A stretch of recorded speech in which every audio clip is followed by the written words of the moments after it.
a death policy, for instance, right?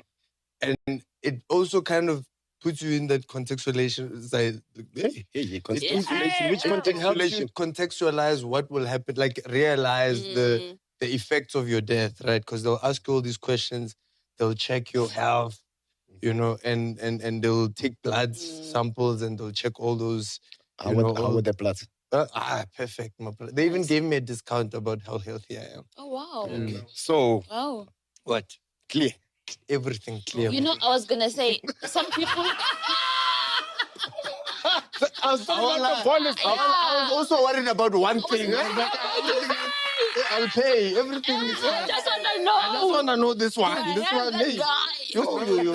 If that debit order comes back a little, if they're like, oh, you're going to pay this, that's how you stress basically about it. Like if the debit order is supposed to be 400 and they're like, oh, my brother, we're going to charge you. Yeah. Then you must know, hey, something is wrong. Because people do go last minute. Like what last, like the AIDS is, It's there. it's finishing you now. Finishing. Yo, your pants are heavy. You just walk in. That's you. Yeah. Calamansi. Where's your AIDS guy black? What? Okay, let me change it. Let's reverse. Why didn't he have Let's AIDS in see. Afrikaans? Why can't AIDS be with Afrikaans? That sounds real. I fixed it. That sounds real. Yeah. But you know what I'm saying is that they ask you all these questions that make you think about your afterlife. Yeah. Who's your dependents? What like where do you want the money to go?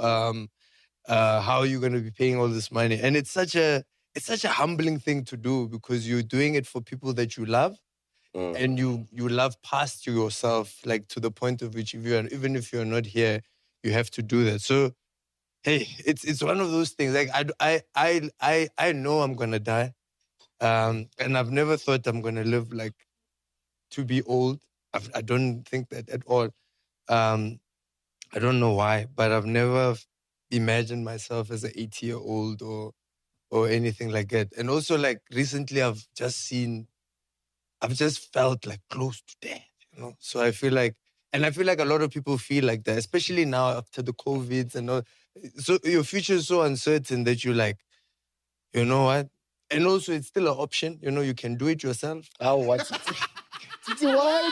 So is this why you talk about death a lot? Because you've kind of embraced the fact that it's gonna happen, and because what's happened in the past, like you said, COVID and all the funerals that have happened in your life, losing loved ones, friends, all that stuff. Is that the reason why death is always on the tip of? Yeah, I feel like I'm in the closet when it comes to death, you know? Like a lot of people, like a lot of us are messed up in our heads and stuff like that. And I don't think I'm normal. Like not that I don't think I'm normal. I just feel like, also like, let me tell you, all the people in my life, like, have been very fragile with their lives. Like, when I was a kid, the first time I ever went to America, I get there and my biological father, this is like one of the best interactions we ever had with that guy. How old were you? I was probably like 20, okay. Right? I was in varsity at the time. Get an opportunity to go overseas to show off my game, GDC, Game Developers Conference in San Francisco. Oh, nice. Yeah. Get there. First thing I do when I get on the Wi-Fi, I go on WhatsApp. Oh, I see a number, I don't know. My dad sent me a picture of a gun to his face, right?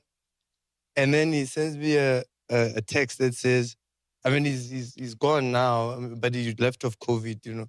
He said, whatever they tell you about me, don't believe them. I really loved you, right? And I'm like, ish, man. Imagine Americans waiting outside the hotel room. This man is doing this to me. I'm like, so then I said to him, that is traumatic, Dude. bro. Especially to your Add a child. song. To a child? How do you do that to your child? Your Did you add a child. song? On it. No, it was before the song. Which song? No, I was just asking. Don't cry to Zumba, my Zumba, darling. Zumba.